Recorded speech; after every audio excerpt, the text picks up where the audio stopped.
Today we're learning some really excellent vocabulary words from my friend Janneken. She's a professor of history at a university here in Pennsylvania and one of the country's leading experts on the history of quilts in America. We'll study our real English conversation while she helps me clean an old quilt, and we're also going to study an interesting part of American history. This is 100 years of sweat. Exactly. 100 years you can see the dirt already. of my ancestors' sweat.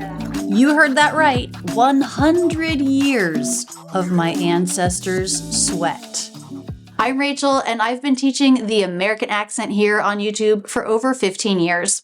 Check out rachelsenglish.com/free for my free course, The Top 3 Ways to Master the American Accent. First, I'm going to assess the situation because I can't remember if it's one quilt. Yeah, I Or- couldn't remember either. Assess the situation. Assess is a verb that means to determine the value of something. They're assessing the value of my grandmother's ring so I know how much insurance to buy for it. Or, if you assess a situation, it's looking at the whole situation to see what needs to be done. I'm assessing all 3 quilts at once. Which ones need to be washed? First, I'm going to assess the situation because I can't remember if it's one quilt. So this one is a definite yes. Is there any other equipment I need, like a scrub brush or anything? Equipment like a scrub brush. Equipment. What tools or objects do I need to help clean? A scrub brush? Let's look for a second at the word equipment. Look how I pronounce it. Equipment. Equipment. Equipment. The P is a stop consonant and the T is too. Equipment. Neither of these are released. It's not equipment. Equipment. Try that. Equipment. Equipment. Is there any other equipment I need, like a scrub brush or anything? No, right. We don't want to do any scrubbing. It's really soaking, and this powder, the Oxiclean that we got. I can't help it. I just have to point it out. Scrub brush. Scrub brush. One B sound to link the 2 words. Scrub brush. Scrub brush.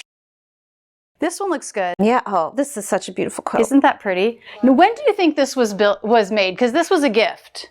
It's hard because it's solid colors, but I would guess probably early 20th century, based on how thin. Like it's before the more thicker batting was produced, and it's got really dense quilting. Batting would be the fibers, cotton, wool, or synthetic, that's used in quilts and comforters. She also used the word dense. The quilting is dense. This means the lines of the quilting are closer together than in your average quilt. And it's got really dense quilting. I would say like teens or 20s, 30s probably. Wow. Is this solid fabric pretty rare for the time? No, not at all. Okay. But it just makes it more difficult. Yeah. I love this one. And 2-color quilts that is the right era for 2-color quilts. Okay. So that's the other kind of clue. The right era. An era is a period of time marked by a distinctive character. So 2-colored quilts were common in the early 20th century. That defines that period of time as an era. The era of 2-colored quilts. For me, I would say my life is made up of several eras. Childhood, being single, being married with kids. Family life is definitely a different era than what I'd known before. Era. I love this one. And 2-color quilts that is the right era for 2-color quilts. So that's the other kind of clue. Wow, so basically 100 years ago. I would guess, yeah. Ish. Do you know what I meant by ish? It's a suffix that here means approximate, around 100 years old, 100-ish years old. Wow, so basically 100 years ago. I would guess, yeah. Ish. This one, I don't feel like it really needs it, but I've also never washed it. Like, should I just also wash these 2? I mean, I wouldn't do that one because it's in such good shape, and like washing a quilt does have the potential to damage. Okay. This one, I would say perhaps, I mean, because it does have some soiling. It's really I mean, I used to sleep with it on my bed before I realized that I probably shouldn't. Yeah, maybe this one I could see the benefit of washing just because it does it is a little, although, there is some soiling. It's also not the risk for this one is that there are places where it's already weak, and so that will only be exacerbated. Exacerbated. Great word. I'll define that later. Places that are weak, which will be exacerbated by washing. Exacerbated. That is not a word you'll hear every day. It's a pretty sophisticated word. It means to make something that's already bad even worse. So the fabric is weak in some places. That's bad. But washing it could make it even worse. That there are places where it's already weak, and so that will only be exacerbated. Exacerbated. Great word. I'll define that later. You like my big words, Rachel? I love your big words. But so maybe not this one, or think about this one. Let's do this one because it definitely needs it. That'll also help us, master the process. Yeah. Okay. All right. Well, let's do Grandma Amanda Candles. Oh, it's such a sweet quilt. Applique quilt. Warm? Yeah, warm. So we put the soap in the tub and filled it with warm water. But we're going to be able to successfully estimate.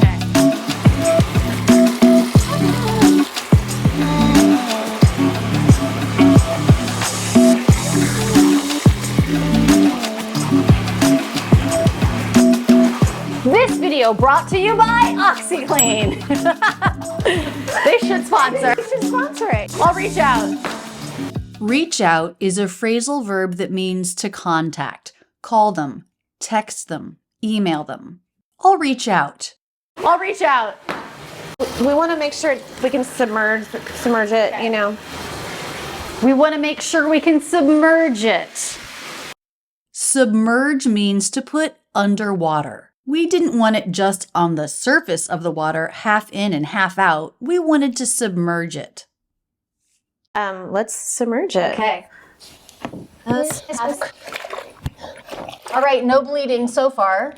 We hear bleeding, we think blood. Oh my gosh, your arm's bleeding. But it can also be used for colors, especially with fabrics or laundry, when the color of one piece bleeds into and messes up the color of another piece of fabric.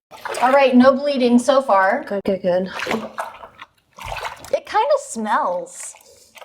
Yeah, I wonder if it's, I bet it's like the old things in the quilt. Yeah. Like kind of releasing, when it rains, you always smell like things more. Yeah, this is 100 years of sweat. Exactly. 100 years you can see the dirt already. Of my ancestors' sweat. Yeah, they're little pieces of skin. Oh my God, that's kind of tripping me out to think about my great-grandmother's. Tripping me out.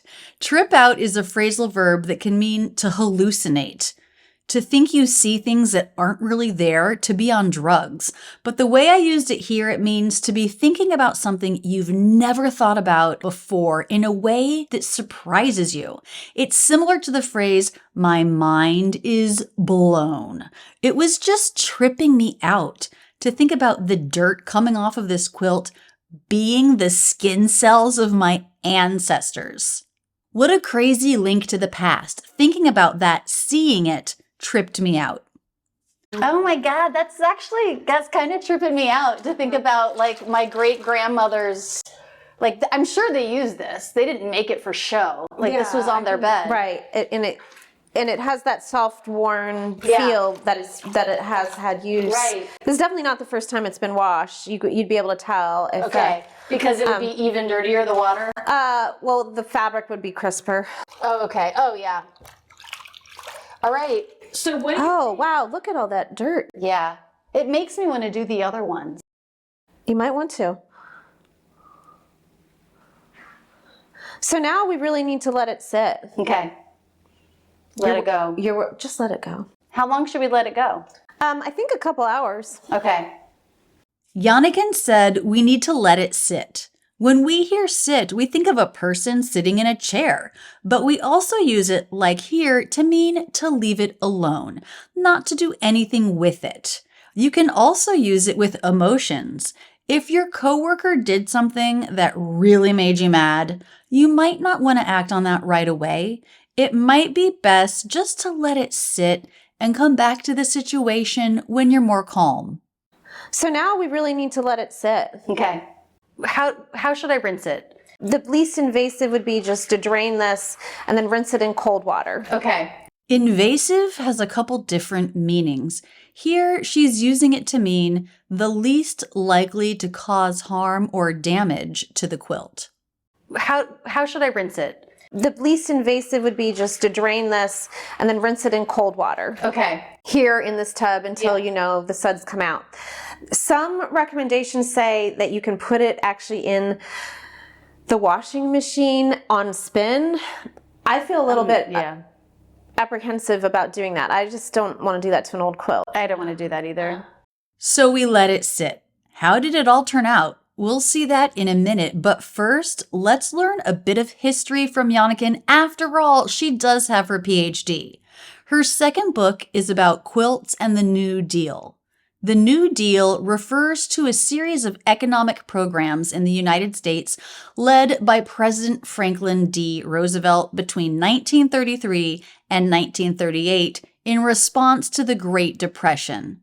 The Great Depression saw high unemployment rates in the U.S., the failure of many businesses, and a stock market crash. I started working with the photography from the New Deal because I saw lots of images of women posed on a quilting frame or with a finished quilt, and also quilts in homes, and they were all over these governmental produced photographs. I'm like, they're charming, but why is the government picturing quilts as part of its essentially a propaganda campaign? So these are photos that were used in the press to create empathy towards suffering migrant farmers or sharecroppers, and also show the effectiveness of New Deal programs. Propaganda. This is related to the word propagation. Propagation means to multiply or increase, spreading to a larger area. For example, you can propagate plants. Propaganda is what's spread to support a particular doctrine or point of view.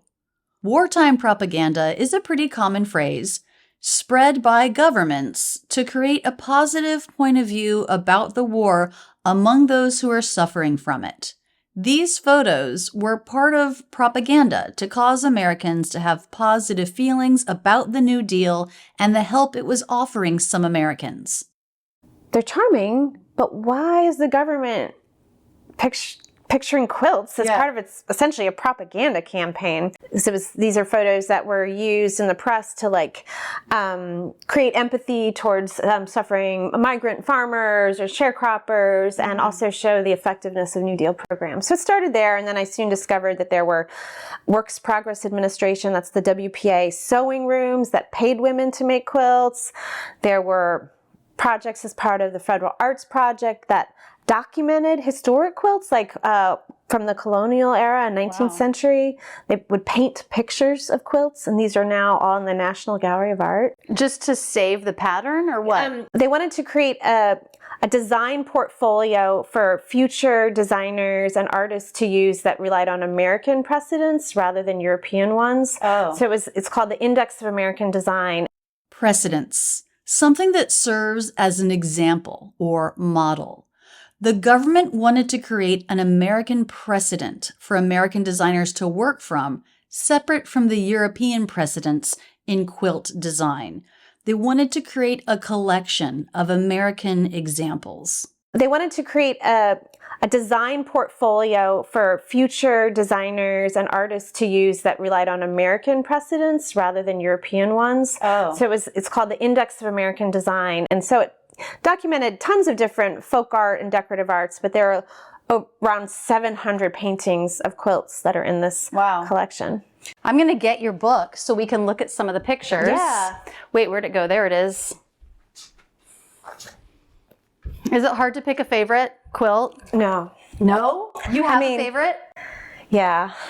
Let me see. I love that right away you knew. I mean, it's probably a tie between two. I love them all. But this quilt that I feature in the introduction, it's by a woman named Fannie Shaw in Texas, a small town in Texas. And the quilt is called Prosperity is Just Around the Corner. And it looks like a comic book or graphic novel. And the phrase prosperity is just around the corner was used in the early Depression a lot. Supposedly Herbert Hoover, the president, said it, but he may not have, but there was a pop song that had that as the title. And so in Fannie Shaw's quilt, she's pictured all the people in her town, and everyone's looking around the corner in search of prosperity.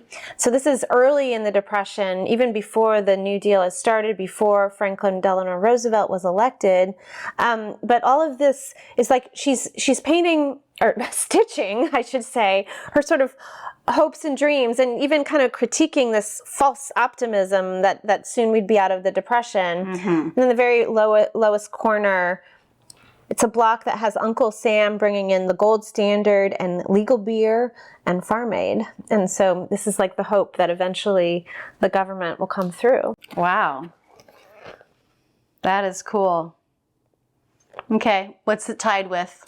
There's a bookend for this quilt. Actually, this one is called Road to Recovery, and this is made in 1939, towards the end of the Depression, by a woman named Mary Gasparek, and she was a Hungarian immigrant. There's also this great detail shot here of, you can see how she stitched the years of the Depression all the way up this path. This is a little portrait of her sitting on a bench. This little boy, she knit the sweater and then like attached the sweater to the applique. She made this for a contest for the 1939 World's Fair, which was in New York City. I don't know how she didn't win. It's amazing.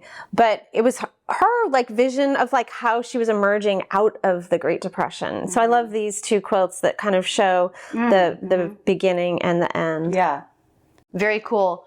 Janneken Smucker, look her up on Amazon. Are both books listed there? Yeah. But this is a great coffee table book. And if you're not sure what coffee table means, I will explain that in just one second. But look at all of these beautiful, colorful quilts. A coffee table book is one that you would leave out on your coffee table for visitors to your house to look through. It's oversized, usually with the hardcover, and it's very image-focused rather than text-focused. They can reflect your own interests and tastes, and they're used in part for decoration. Huge thanks to Janneken for helping me with this quilt and for being in this video. Her book just won a major award, and you can get it from Amazon following the link in the video description. The next day, I inspected the quilt after it dried, and it came out really well. Look at all those tiny stitches. Those were all done not with a machine, but by hand, with a needle and thread by my great-grandmother about 100 years ago. I'm so glad I was able to get my great-grandmother's quilt so clean. Keep your learning going now with this video, and don't forget to subscribe with notifications on. I love being your English teacher. That's it, and thanks so much for using Rachel's English.